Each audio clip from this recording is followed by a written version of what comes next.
This video is sponsored by Squarespace. For 10% off your first purchase of a website or domain, go to squarespace.com/mattday. So I've talked about my love for instant film on this channel plenty of times. Since I was a teenager, I've always loved shooting instant film in all of the different film formats and different cameras. As a result of that, I have accumulated just a ridiculous amount of photos. So I've wanted to make a book of my favorite instant film. No real deadline or plan set in place on that. It's just one of those things I'd like to do. And over the last year and a half to 2 years, I've been focused on a totally different project. So the idea of a Polaroid book or an instant film book, it's just kind of been on the back burner for a while. But I've been trying to just slowly kind of work towards it. And I've got one of these binders here that I've started putting just potential photos that could end up in a book. Some of my favorites as I come across them, I'll toss them in this particular binder. But that's really how this whole process started, because oftentimes like the hardest part to get started is knowing, when to start or how to start. And all of this really just kind of started by needing to get things somewhat organized.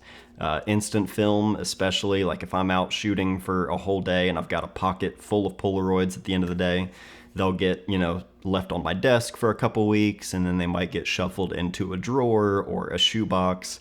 That's pretty much how it's always been for a really long time. But I started working with these binders. These are Bessler binders with print file sleeves that work well for most instant film formats. I've talked about them before. I'll have links down below if you're looking for a good solution to store your instant film. That was just a way for me to start working with the film in a more simple and manageable way, because oftentimes, again, they're just in boxes and drawers and all shuffled up. Putting things in the binder sleeves, being able to actually see everything all at once as I flip through the binder, it's a lot easier to see the photos and, find photos that I might potentially want to put in a book. But again, like roll film, after developing, you've got to cut it and sleeve it, and it's one of those things that with everything else going on, it's easy for me to look at it and say, I'll get around to that when I get around to it. And then next thing I know, I've got a whole other box that's just full. And it's a little bit overwhelming. So I've got about 6 of those binders that are already full of instant film of all different sizes and subject matter and formats. However, I still had a lot. That was really only scratching the surface.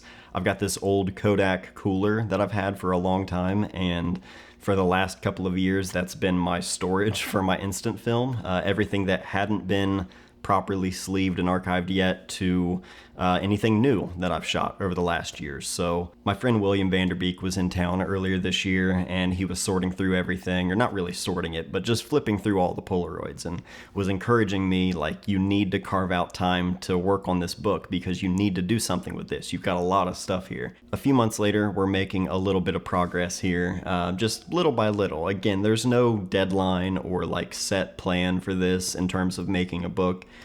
With any project, I try to just let it come naturally and not really rush or force things.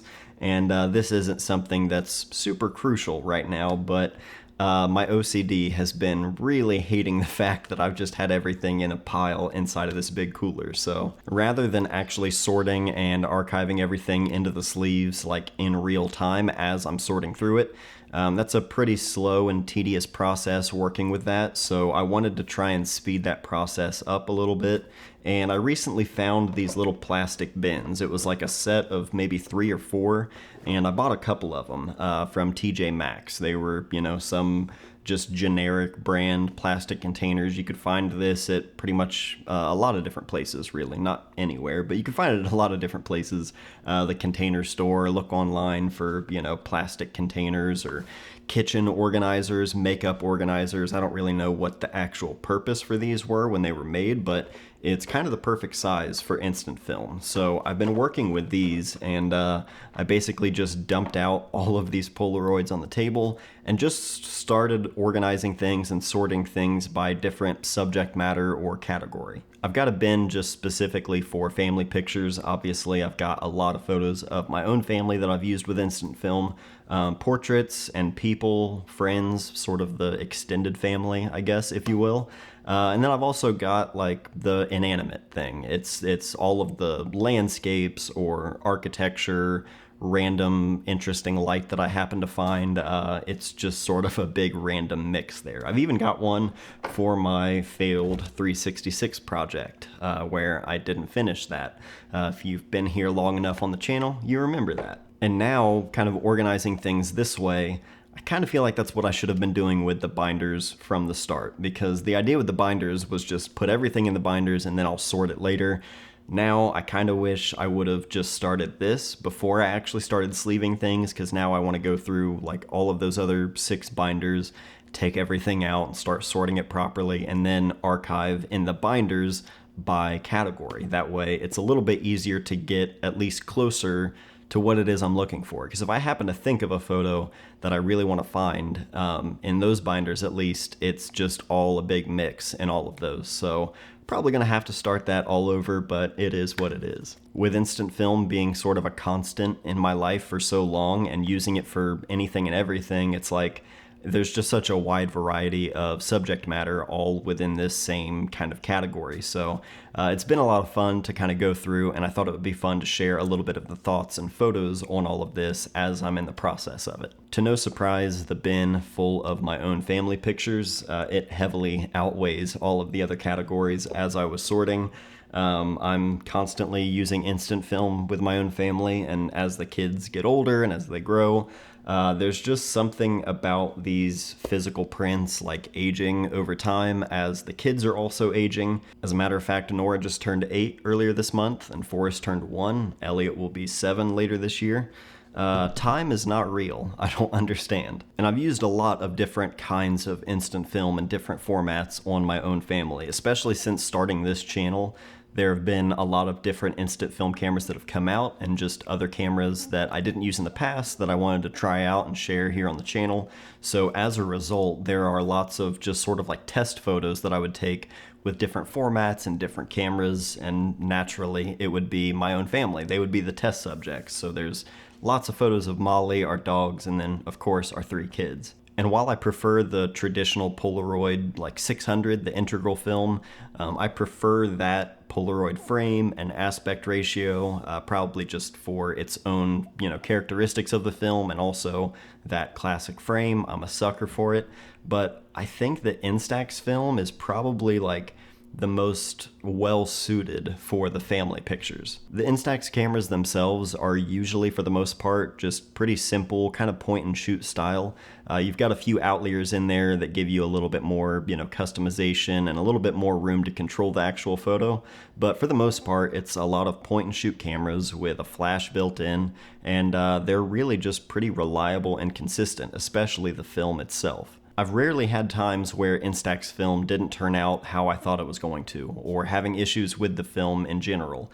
Occasionally there have been times where, maybe the chemicals didn't spread evenly across the frame, but that's a camera issue with the rollers, not necessarily the film. And the film tends to age like really, really well. Around, 2008, 2009, when Polaroid, stopped manufacturing their own film, that was my first introduction to Instax film. I needed to find some sort of alternative. Of course, I was right on the Impossible project as soon as that launched, but I still wanted to be able to shoot as much as I was used to with Polaroid film. So started shooting Instax wide back then, and I was really impressed with how just reliable and consistent the film was. And for the most part, looking at those same photos now, all these years later, they look just identical to how they looked at the time when I shot them. So there's something to be said about that archival quality of the film itself, because some of the Polaroid film over the years, as time has gone on, definitely hasn't aged as well as the Instax film, which isn't a deal breaker at all. I still love Polaroid film, but for the family snapshots, like the kind of stuff that I'm really only going to care about at the end of all this, when it's all said and done, there's something to be said for that. And not just my own family, but just people in general. A lot of portraits and photos of people in my life over the years. Just using instant film with people, it's like one of my favorite things to do, because it is this sort of like shared experience. You're making the photo and seeing it together for the first time. It's not the same as, going home and developing the film and then sending the photos to that person or making a print for that person. You're seeing it usually at the same time together. You're often passing it back and forth and holding that individual one-of-one print.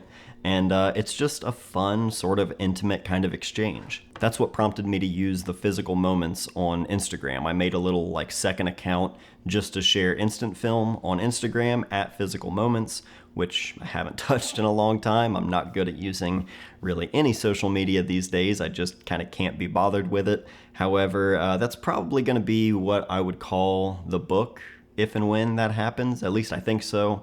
Time will tell. Who knows? I could totally change my mind on that. But that's the idea behind it. You have this like physical kind of shared thing, and it's just something you can't really replicate in any other way. It's not the same as just holding up, the back of an LCD screen on a camera, or again, making a print after the fact. It's just a special kind of experience. And it's been interesting to kind of categorize just by people or portraits, all in this little bin, because through my life over the years, there have been so many different people and people from different times in my life together. There are people I grew up with who I haven't talked to or seen in 10, 15 years.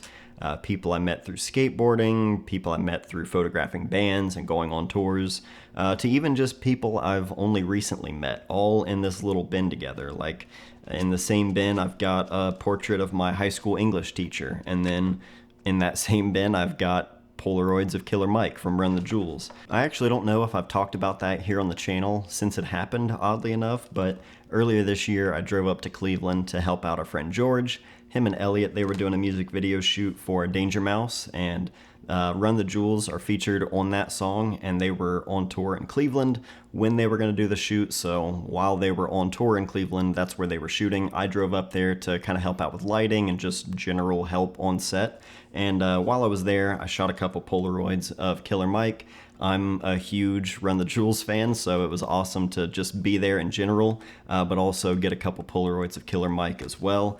I didn't get one of him and LP, or just LP by himself. He was gone after his portion was done filming, so then after the shoot was done and we finished up with Killer Mike, I just grabbed a couple quick portraits of him. So I didn't get one of LP, even though I did go on a coffee run for him, so, I kind of wish I did, but that's alright. I'm totally happy with these, and it's just a fun story. It's random that a guy like me would be in that kind of environment, so I had a lot of fun with that. Huge shout out to Elliot and George for having me. And then there's this stuff, the just big, inanimate, miscellaneous, just big mix of anything and everything that's not human beings, basically. I've got a lot of photos in this bin, far more than I was expecting, and I kind of scratched my head on why I use instant film in situations like this or on subjects like this, because again, it's not that sort of shared experience like it is when you're photographing people, which is one of the things I love the most about instant film. But clearly I've shot a lot of photos where there are no people involved. I've even done a zine years ago called Little Mountains, and it was all photos I've made from hikes and travels to the mountains. If I'm not gonna give the photo to the subject or have that kind of experience, why would I use instant film as opposed to just roll film or a digital camera for that matter? I don't know if it's just the physical frame itself, and again, it kind of having this embedded nostalgia just baked right into it, or if it's, the actual characteristic of the film itself. Like with Polaroid film, it can be sort of tricky to nail, whether it be the exposure or how reliable that particular batch of film is going to be. It doesn't always turn out how you kind of pre-visualize it, but sometimes it does. Sometimes it comes out even better than you expected. And when that does happen, there's nothing beats that. That's just top shelf. And so even with, trying to organize all of this film and categorize it and make it a little bit easier to access, I do love just the general broad variety of, all the subject matter and all the types of pictures that I've made with instant film. And I think that's how I want to go about approaching putting things together in a book. Originally, I was kind of on the fence of how I wanted to do that, because some of the instant films, there's different formats and sizes and aspect ratios, there's different colors, some of the film is black and white itself, some of it that's aged rather poorly is more of a sepia tone, but there's just something about that just big broad variety that I really like. And I kind of want to just play with that and lean on that when it comes to making a book, rather than dividing it up by format or by subject matter.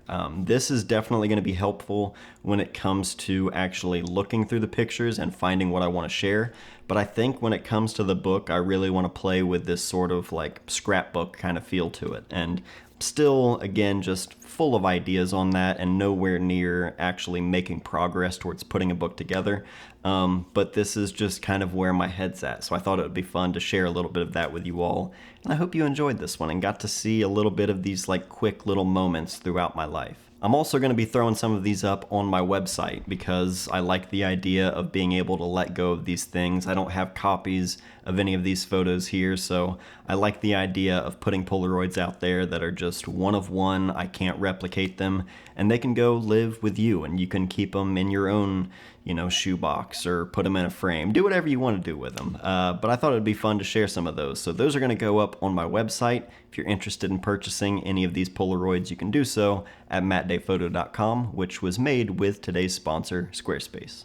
When I created mattdayphoto.com, I did it with Squarespace. It was a no-brainer, seeing as they had everything I needed in one place, and almost 10 years later, they're still continuing to build and add new features to their service, all while keeping it extremely easy to use. Whether you're experienced with this sort of thing, or if you're just now starting out, there's tons of templates to choose from with drag and drop customization, along with 24/7 award-winning customer service that are always there when you need them. You can share your work using Squarespace's professional portfolio designs, or even create customizable galleries with password-protected pages if you'd like to share your work privately with your clients. Since I launched mattdayphoto.com, I've sold my own zines, photo books, prints, and merch all through my own website. Whether you're selling physical or digital products, Squarespace has all of the tools you need to start selling online. You can also schedule appointments on your Squarespace website. You can offer online or in-person private sessions, workshops, and group classes. If you have your own community you'd like to further connect with, you can also use the Member Areas feature,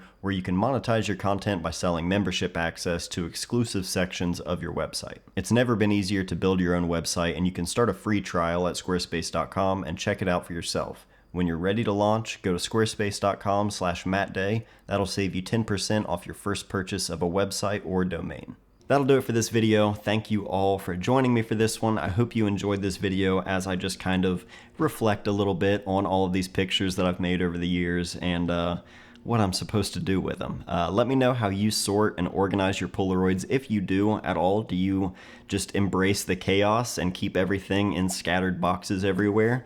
There's nothing wrong with that. I totally respect that and I get it. Let me know how you do it in the comments down below, or any other thoughts or questions you might have. But that's it for today. So thank you all for watching. I love you very much. I'll see you guys soon.